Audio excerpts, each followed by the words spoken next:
G'day, how you going? Firstly, before I start this video, let me apologise if I haven't got back to you, if you've left any questions or comments on any of my videos, if you haven't heard from me. I'm not ignoring you, I'm not a rude prick. I'm just been flat out and frustrated getting Tractor Scratch up and running. So that's up and running now. I don't have a gig as yet this week, but it's only Monday here. So hopefully something will come up by the end of the week.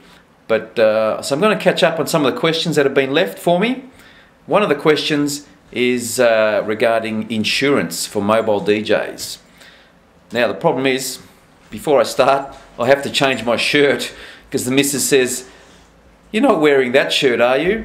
So excuse me for a minute while I change my shirt. Okay, welcome back to the show. And here's today's email. Can you read that? It says, "I was just wondering if I could request a video on insurance, public liability, property damage, etc. because I don't know what type to get and where to go. Do you need it? Do you have it? I was thinking of putting a clause in my booking contract that states the client will cover any damage caused by the client's guests. What do you think?" Well, that is a bloody good question, because it's not one that's on the top of the priority list for DJs. So let's go through what I know about this subject.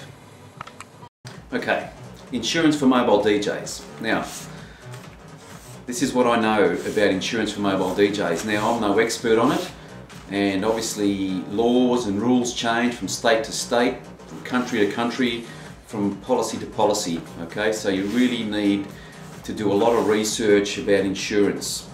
Okay, two types of insurance: public liability insurance for your own equipment.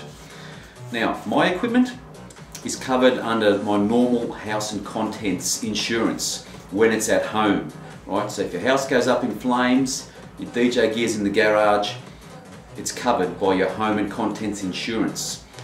Again, you might want to check your policy. You may have to list these items separately on your home and contents insurance, so they know you've got them. I'd be taking photos of them, things like that, so when it does go up in flames or someone steals them, you've got photos of them and where you've had them and that sort of stuff. Now, that doesn't cover me when I'm on the road. If I have an accident in my car and the car goes up in flames and the equipment's in the back of the car, it's not insured. But your car insurance will cover some of that. You'll have to check your policy. They usually have a limit on what they will cover you for you know, personal effects in your car. It's not usually a lot. So if you want that sort of cover, you'd have to ring them up and they will charge you extra for it. Now, if you're at a venue and the place goes up in flames and your equipment's gone, right? The venue will have insurance, so that will cover your equipment. Even if it's in a public hall, they will have insurance to cover you for any loss of your equipment. So that covers loss of your equipment. That's it. Everything's covered, really. Now, public liability, it's a whole new ball game. Oh, actually, I went and got a quote about how much it would cost to insure my equipment against fire and theft, full stop, with an insurance company. I'm not exactly sure what the value of all my equipment is, but I put an estimate in of $15,000. So if I want to replace my equipment, it would cost me $400 a year to insure my equipment for $15,000. Not a bad investment when you think about car insurance. What's your car worth and how much insurance do you pay for your car?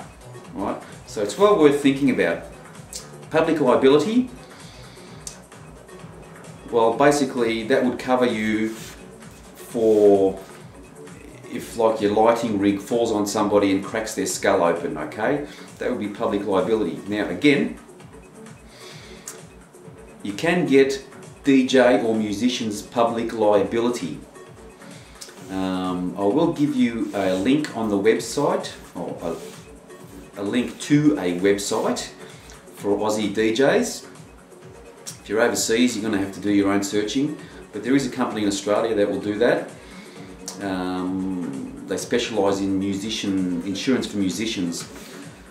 So they have public liability insurance.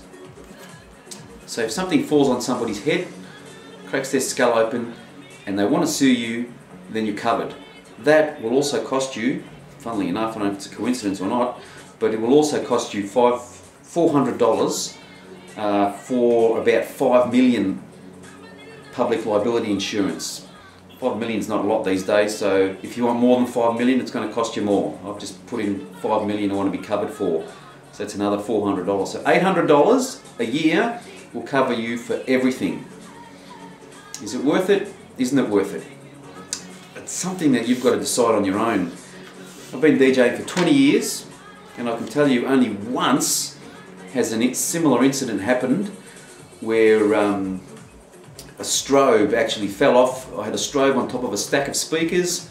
Somebody knocked the speakers, strobe off onto someone's head, and they were taken off to hospital, had some stitches put in and came back, and I actually offered to pay for their medical bills and all that, and basically they just said, no, look, she'll be right. No major damage was done, but thanks for the offer. Now that's a typical Aussie attitude, the she'll be right attitude. But that was a few years ago, so things might have changed by now, so it's probably a good idea. So you're looking at $800 a year to have everything insured, public liability and your equipment. And which is probably tax deductible, so you get 30% back on your tax. So I hope that's enough information. That's about all I know. So if anyone else has got anything to add, put your comments down below. As I say, for the Aussie DJs, click on the link for some more information. Other than that, practice and enjoy.